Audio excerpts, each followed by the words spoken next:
From Oshkosh Community Media Services, this is Oshkosh City Cable 10 and broadcast on 101.9 FM WOCT Oshkosh.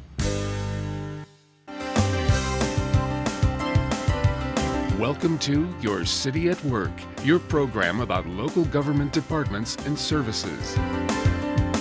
Your City at Work is a production of the City of Oshkosh and Oshkosh Community Media Services.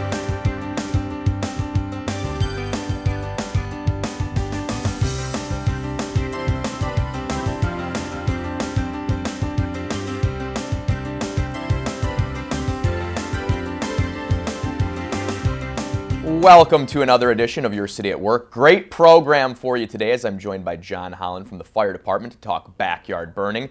I step into the shoes of Miron construction employees as they build the City Hall swimming pool, aka the underground stormwater storage tank, and Mike Breza and the Oshkosh Public Museum will soon be bringing you Steampunk. What is it? A new exhibit. Joining me now, John Holland, the Public Information Officer for the Oshkosh Fire Department. John, thanks for being here. You're welcome. Thanks for having me. All right, as we take the two-shot, we can see we're sitting in some camping chairs with a fire pit in front of us. It took a while for spring to get here, but it finally is here, I think, in Wisconsin. With the weather getting nicer, it means more people outside, which means more burning. So is there an increase in the amount of fires you see, coming out of winter as people are out and about and maybe burning up some tree limbs or firewood or whatever the case may be, I guess? Actually, there's not. Winter is still our busiest time, and you would think so. You'd think we'd have more fires in the summer because we have fireworks and grills and backyard burning and whatever. But we do always have at least one or two pretty bad fires because of these. I know with some cities, villages, towns, what have you, there's a permit required to do burning. I know a lot of times leaves aren't included in that, but is there a permit here in Oshkosh that someone needs to purchase in order to have a fire of sorts in their backyard? No, there's not, actually. They just have to do it safely, and I'm sure we'll talk about how to do that as well. And while you're on permits, I just thought of something with fireworks, since I just talked about that. There's a place around that sells permits for fireworks. Okay. That does not work in the city of Oshkosh. Okay. Just so you know. When having a fire at your home, can it be a good old-fashioned campfire, in a pit, not something that's, I guess, a little something less contained than this? No, it can't, and we do get calls on that all the time. People do dig their own fire pits, and they say, well, I have stones around it and everything, and no, you can't. You have to have a manufactured, UL-listed, actually, fire pit like this. Right. So when is backyard burning allowed? It's all year long, if you like, as long, again, as you do it safely and you follow the rules. When you're having a fire in your backyard, what materials either may or in your opinion, should be used? Okay. And it's more than a may or a should. There are some things that are actually illegal to burn. And that would be any yard waste, any refuse, cardboard, whatever. The only thing that you should be burning is dry wood. And if you are burning something else, that is usually when you get into trouble because you create a lot of smoke and then you irritate your neighbors and you end up seeing us. As you look on the screen now, there's rules for outdoor and open burning. And talking about outdoor fireplaces, what are the regulations in terms of using an outdoor fireplace? And I guess first off, what is classified as an outdoor fireplace? Okay, well, you're looking at an outdoor fireplace right now. It needs to be, you need to have, it's got to be made out of metal. I'm going to move forward a little bit, show you there has to be a little space underneath here to make sure that you are not burning directly onto anything that can burn the grass or whatever. And it's just, you have to have a cover with sparks for a spark arrestor. And I'll move up a little bit and show you again. Sure. You have to make sure that the cover is on. That's probably the biggest mistake we see. And it has to be on at all times? It has to be on all times. I mean, obviously when you're lighting it, you can't, but once it is lit, you better have that lid back on. It'll keep the sparks from flying. And you have to make sure also that it is far enough away from anything that can burn. And that includes decks and your home, obviously your neighbor's home as well. Right. It has to be 15 feet away. And to us, it's always interesting people's idea of what 15 feet is. Sure. Between you and I, that is not 15 feet. That's not even close to 50 No. feet. That might be So, half a foot. I'll kind of show you, see if you can get some idea here. 15 feet. As we just keep feeding this out, we are nowhere near 15 feet. I'm at 7 Right. feet, and it just goes on and on Sure. and on. So make sure you are far enough away. And speaking of decks again, do not put it on a wooden deck. Okay. Now, and now, why is that? Is that because of the stain or the paint that's on it? Because if it's just wood, it doesn't seem that a fire pit, an outdoor fireplace, would be able to ignite an entire deck. Yep. Oh, and it can. And it's just when you have the lid off when you're relighting it or lighting it, something can pop out. Most people don't have the lids on, so you do get that.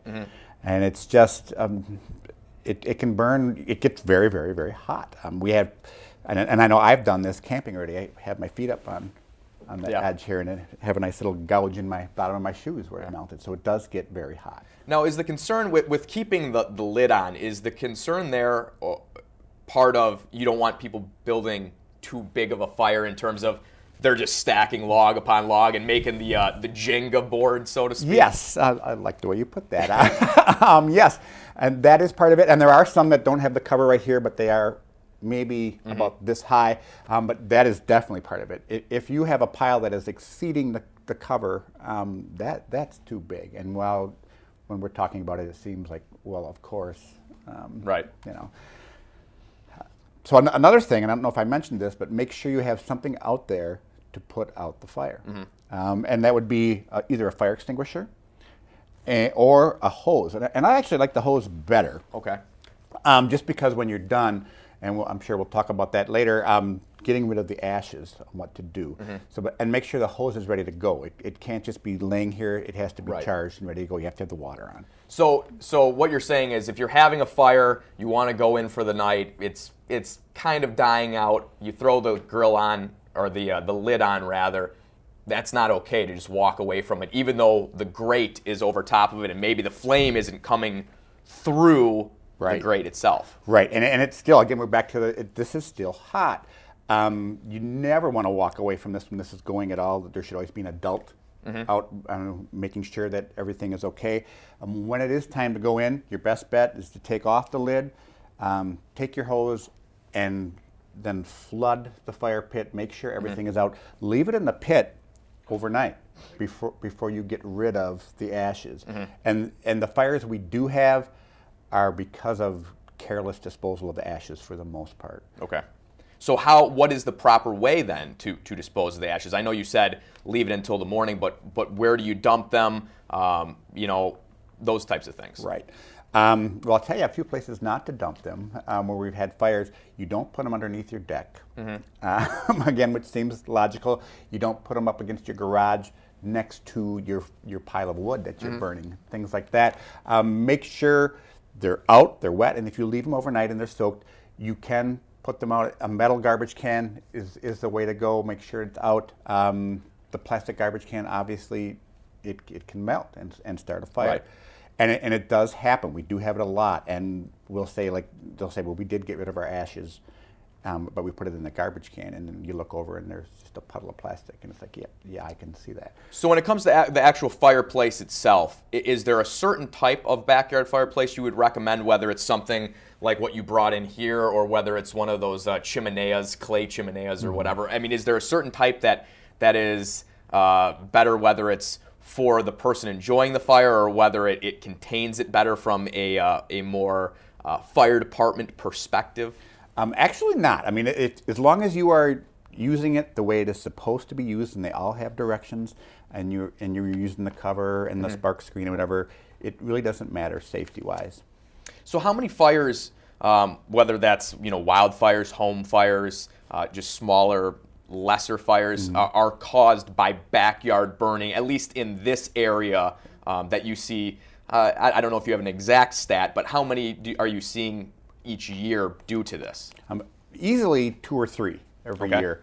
And we can't, like you said, the exact stats are because sometimes we're not sure how the fire started, but we can certainly nail down 2 or 3 that was were exactly because of this. And again, like I said before, it is the careless disposal of the ashes more than anything else. And has there been, since you've been with the Oshkosh Fire Department, has there been a pretty big scale fire that's been started from something like this that you can remember? The one I remember was a garage fire, and it was the one where I said, "Don't put your ashes next to your garage." And it was a very impressive fire. Did a lot of damage, damaged cars and the building itself, and didn't have to happen. Obviously, just if it would a little extra thought would have been taken place. So, I guess how is this? Because it seems like, if someone's having a fire in their backyard, maybe the fire department, maybe the police department isn't always seeing this you can't see it from the street. I mean, you might be able to see some smoke. That doesn't mean you're just walking back there to make sure they're burning it properly. So how is this kind of policed? Neighbors do an excellent job of policing each other, and we do appreciate that. They do let us know if we do get a call. And by the way, at night when most people are burning, that is a 911 call. You call the non-emergency number, you're going to get a voicemail. So call 911. We will come and check it out. If they are burning illegally, we will put it out. And we can actually fine them. That it takes a lot. You almost have to be asking to be fined. Okay. And the fine is actually $232. So that's a pretty hefty fine. And just in closing, any other tips that you might have for people that we haven't already discussed, or where is a good way to get more information on backyard burning that we haven't maybe covered? Probably the best place is OshkoshFD.com, which is our website, and you go there on the prevention or the education link. You click to it. All the rules are right there. All right, John. Well, thanks for being here, and thanks for providing the chairs in the pit. I wish we could light it and actually make some s'mores. That'd be a good start to a Friday morning. That would be, as long as we were outside, Nick. You bet. All right, thanks for the time. You bet. You're welcome. Well, it's that time now for my favorite Your City at Work experience, our In Your Shoes segment. This time up, Miron Construction helps us pour through some cement specifics. All right, everyone, today I'm looking rather official. I'm hooked up with Miron Construction. They're the company that's working on the City Hall underground stormwater detention tank. And today I'm going to do a variety of jobs, from helping pour concrete to helping vibrate the concrete. Everything that these guys have kind of been going through to this point in the project. Really looking forward to it, although they do say I'm going to get quite dirty. I was pointing at him, sorry. Oh, okay. After an initial safety meeting, I was assigned my tasks for the day, and they sounded quite straightforward. A quick crack of the knuckles, and I was ready to begin. Or so I thought. First up, helping pour the concrete for the base slab, and right away, I would get a little cocky. I'm a natural. At least for now. Like I said, wait till he turns it off. I found out pretty fast that I had no reason to be arrogant, as the hose started to show me who was boss, pulling and pushing me around the rebar. So I had to ask one question. Can I just jump onto the hose and wrap my arms and legs around it?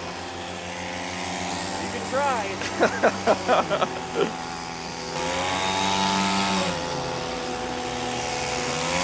After getting the hang of the pour, it was on to vibrating, strapping a rather heavy-duty pack to my back with a hose that was deceptively heavy as well.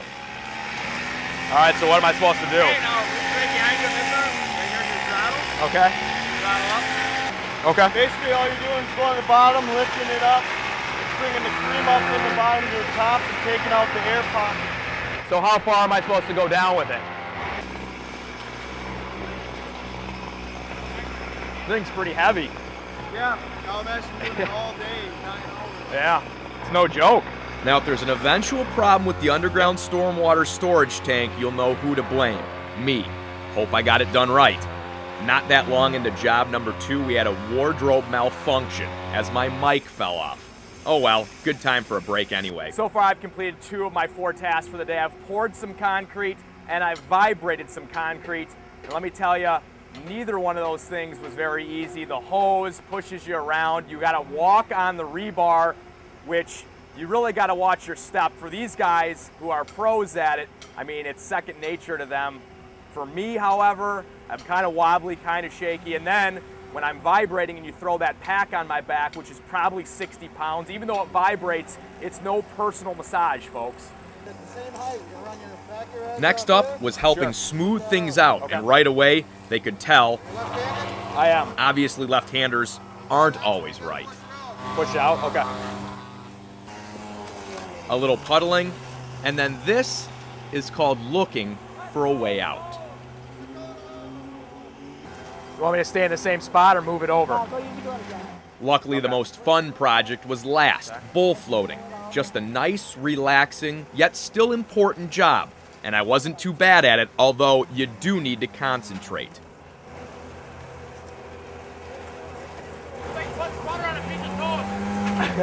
I've never been good at buttering bread. That's it, nice and straight. Dope! After a couple runs, it was time to call it a day. All right, so my day is complete. I poured, I vibrated, I puddled, and I bull floated concrete. And let me tell you something, it's never felt better to get back on solid ground, or at least a wood plank, and off of the rebar, which feels like walking on a balance beam all day. I'm ready to go crack a cold drink, and I've been out here only an hour. Thanks a lot to Miron Construction for letting me step into their shoes.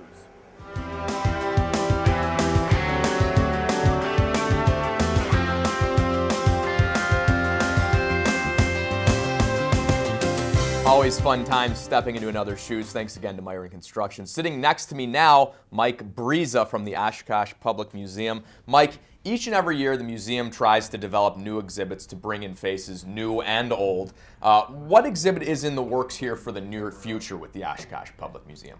We're working on an exhibit for this summer. It's called Steampunk. Okay. And it's a bit different for us at the museum and probably for the area residents, but it's a lot of fun. Where did the name Steampunk come from?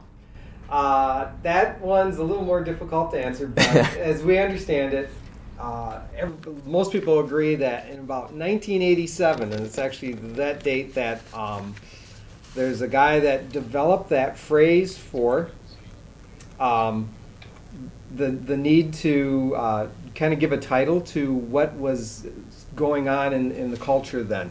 Cyberpunk was a word that they were using, and steampunk was a good way to describe this kind of Victorian weird science that was starting to crop up all over. Now, why did the museum decide upon this particular exhibit? I mean, obviously you have your choices of what you can go with here and there, but how does a museum go about deciding what exhibits they're going to put out there? Is it just what we think is going to attract the most faces? Well, yes and no. Sometimes what we do is we try to develop our own exhibits. Sometimes we rent exhibits, and we try to pick something that we think is going to be the most entertaining and the most fun and most interesting to a wide segment of the public. Sometimes we stick to exhibits that are just Oshkosh or the area. Steampunk is much wider than that. What, in your opinion, I mean, obviously this is one that's kind of hard to guesstimate at, I guess, if you will, but what kind of crowd will this exhibit attract? It's going to pull in a bunch of people who are going to come in from all across the state in the Midwest. It's also fairly broad in age as well.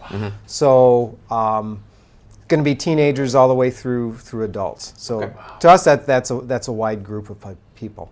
As I said a moment ago, you know, obviously the hope is to bring in some new, fresh faces, maybe people who haven't been to the museum before. But when those new faces do come in, what is the hope of the museum from those that, from a museum's perspective, what's the hope from those that work there when people do come to the museum for the first time to see a new exhibit? Yep. We have a group of the audience, they come every year, they come a couple of times a year, and so those are like our standard hardcore museum visitors, which we love. And then there's a good segment of the population that they'll come once in a blue moon. And we think with the Steampunk exhibit, the new visitors that will come in, they'll find out, yeah, this is a neat exhibit, but then there's the other, thousands and thousands of square feet of museum experience for them. and they'll appreciate that, and Sure. so it kind of opens it up to them. All right, now you brought a couple pieces here on the table. If you would, kind of hold them up one by one and show them off to the camera and kind of tell us what we're looking at, if you will. Yep. We've got two hats here, Okay. and just to give you kind of an idea what some steampunk things look like. So you'll recognize this is like a pith helmet. The other one's a top hat. But the punking part is the modification and making something that's like Victorian into kind of that other weird world, the strangeness. So we've got our Mars Explorer pith helmet, and these were actually made for our volunteers to be wearing when in that exhibit. So it's got its goggles You want to mounted. just show it to that camera right Sure. here. They're meant to be worn on your head. Yeah. It'll mess up my hair, so I'm not going to put it on. But so that's our Mars Explorer pith helmet. Okay. And this is our steampunk top hat, and actually our museum staff and some volunteer help modified these. This is amazingly heavy. After we got done with it, we said it's probably too heavy for someone to wear, but it is available for somebody to wear in that as well. So. They are functional hats. So I guess the next question is when you look at these things, who creates them? Because this isn't something that obviously you just go out and purchase at a store somewhere, is it? Right. That's part of the steampunk culture is that individuals can make this. So it's like, I have a hat, I'm going to steampunk it, and so they do these modifications of it. We had some of our museum staff build some of these, but the bulk of what you will see in that exhibit has been loaned to us by people mostly here in the Midwest, but as far away as California, up in Canada. A few things are coming from Spain, so it's actually an international exhibit. And it's just everyday people and some good craftsmen, some artisans who are making these things. They're handcrafted. Sure. You know. I know obviously this is going to be an opinion-based question, but what are some of the coolest or craziest pieces that someone's going to see going through Steampunk when this exhibit does open? I actually think it's going to be people looking at people, which people like doing, the people watching. We're going to have steampunk fans showing up with their costumes on. So you actually get to see, rather than this thing in a display case, you're actually seeing a person wearing Sure. things like this. But actually we've got Uncle Irving, who's the brain in the tank. We've got our Mars Explorer robot. Those are two really cool, funky things that museum staff built. Right now they're showing the brain on the tank. Yep. What is this? Obviously, other than a brain in the tank. What is this portion or what is this piece to the exhibit showing? This ties in that you can take what looks like very Victorian science equipment and make it into, the classic mad scientist, which is always the brain in the jar. Right. So for us as a museum, yes, we finally get to put a brain in a jar on display. It's also based on a character in a steampunk movie from the movie's called The City of Lost Children. Okay. For people who are very interested in steampunk, they'll recognize what that is immediately. So it's got these ties in that way. I know with steampunk incorporating elements of science fiction or sci-fi, there's got to be some sort of play off Star Wars, and I think we might have just saw some of that a little bit. But what do you got in that realm?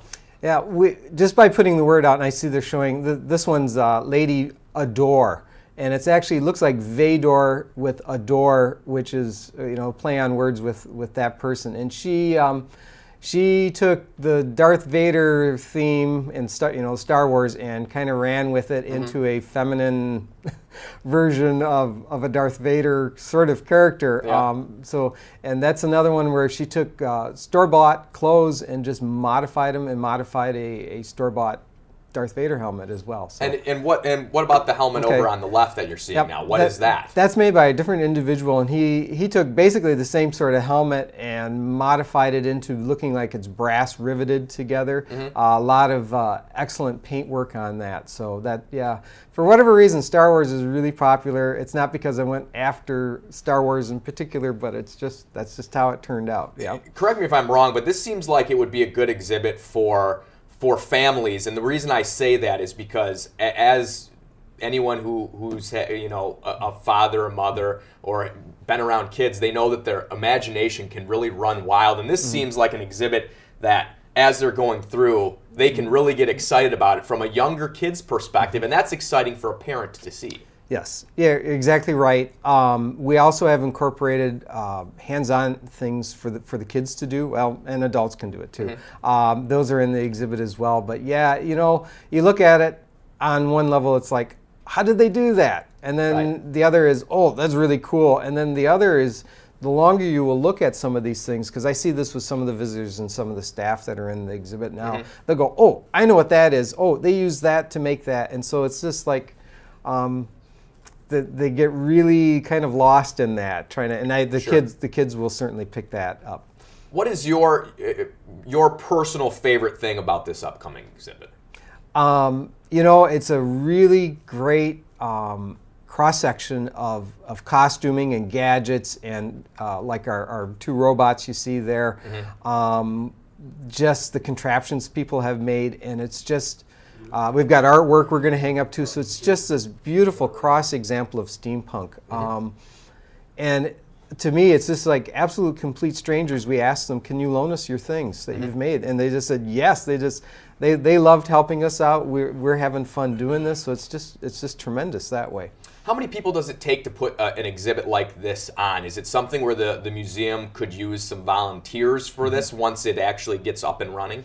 Yeah, once it's up and running, it opens June 8th. So prior to June 8th, the first part of June, we're going to do some volunteer training. And those will be volunteers who are actually in the exhibit working with the public. Okay. They're helping guide or direct or engage them in activities. And if they're interested in volunteering, I know you're seeing me and Mike Breza. Don't call me and say I want to volunteer, because the city has set up a different system. They just did it. Okay. And they prefer volunteers to go through a certain website. Okay. And what you can do is you can go to the museum website. You can click on the volunteer opportunities. And sadly, you have to click on another link, which will take you to the city website. Or you can go to the city website. Okay. And kind of like under employment opportunities, that there's actually a volunteer slot. And either way, the city one or ours, will get you to the volunteer form you have to fill out online. Okay. So that's the first starting point. In the time that we have left here, in the short amount of time we have left here, let's just run through some pictures, if we can bring them up onto the screen, and kind of just go through them one by one as to what you're seeing, like we did with earlier with the Vader costumes. With this, you've got actually a tricorder to the right of the screen from Star Trek. Except it's a Victorian Star Trek.